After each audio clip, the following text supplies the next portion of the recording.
ഇതൊരു പുതിയ കോൺസെപ്റ്റാണ് ഈ പ്രൊഫസർ ഓഫ് പ്രാക്ടീസ് എന്ന് പറയുന്നത്. കാര്യം നേരിട്ട് തോക്കെടുത്ത് യുദ്ധം ചെയ്ത ആളുകൾ ഇവിടെ ഒന്ന് സംസാരിക്കുക.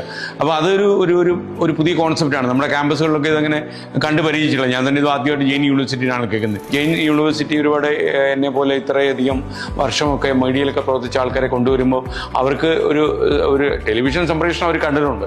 അതിനപ്പുറം അതിൻ്റെ പിന്നാമ്പുറത്തൊക്കെ എന്താ നടക്കുന്നതെന്ന് അവർക്ക് അറിയാൻ പറ്റുന്നൊരു സാഹചര്യങ്ങളുണ്ടാവും. അപ്പോൾ ഈ പ്രൊഫസ് ചെയ്യാൻ പോകുന്ന കാര്യങ്ങളെക്കുറിച്ച് വളരെ അവഗാഹമുള്ള ഒരാളാണെങ്കിൽ, അനുഭവ സമ്പത്തുള്ള ഒരാളാണെങ്കിൽ അത് ഒരുപാട് വർക്കൗട്ട് ആവും. കാരണം കുട്ടികൾക്ക് പലപ്പോഴും പെട്ടെന്ന് ഐഡന്റിഫൈ ചെയ്യാൻ പറ്റും കാര്യങ്ങളോട്.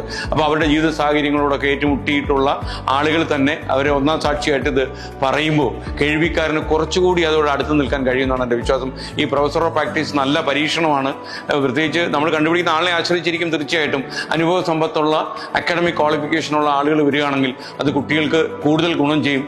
അവർക്ക് അവരുടെ പഠന പദ്ധതിയുടെ ഭാഗമായിട്ടുള്ള മാത്രമല്ല ഞാൻ കാണുന്നത്, അവർക്ക് ജീവിത പുസ്തകത്തിൽ കുറേ നല്ല കാര്യങ്ങൾ എഴുതി പിടിപ്പിക്കാനും ഇത്തരം പ്രൊഫസർമാർ വരികയാണെങ്കിൽ, പ്രത്യേകിച്ച് അനുഭവ സമ്പത്തുള്ള പ്രൊഫസർമാർ വരികയാണെങ്കിൽ അത് കാരണമാകുമെന്ന് ഞാൻ വിശ്വസിക്കുന്നു. അതൊരു നല്ല പരിപാടിയാണ്. വിജയിക്കട്ടെ.